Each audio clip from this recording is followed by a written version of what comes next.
Okay, so for this, we're going to come into a bird dog, but I want you to consider a few things before you get started. So we're coming onto all fours. I want you to sit back into your hips a little bit. So even from here, I want the glutes to be firing just a bit. Okay, pubic bone comes up to navel. And I want you to feel almost as if I were to come and take your arms out, that you could still stand up. So that's how much I want you to be sitting back into your hips here, okay?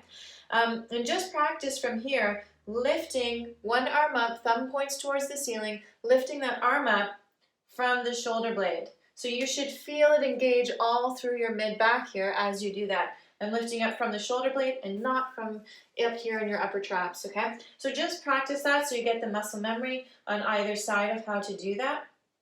And at the same time, I want you to practice how to lift the leg, but keeping the hips and the core all super tight so that nothing's going to move here. So I'm pulling pubic bone up to navel, and I'm lifting, and I don't want the rest of my body to start shifting and moving, or my back to start arching too much. We're going to stay nice and in alignment, nice and tight through the core, and then I'm going to lower and try it again with the other side here. So you might notice that you can't lift your leg up as high because your hip might be really tight, and when you're pulling pubic bone up to navel, you just might not be able to have that range of motion, and that's okay.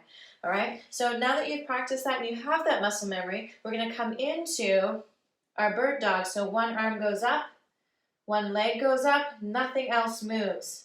Okay, I'm going to bring my knee to my elbow and come right back up.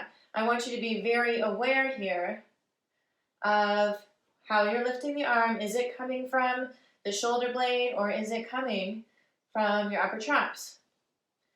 Okay, do you still feel pubic bone coming up to your navel as you extend the leg out, or are you falling into a trap where you want to bend the back? Okay, so just be really slow and cautious with it. Same thing on the other side.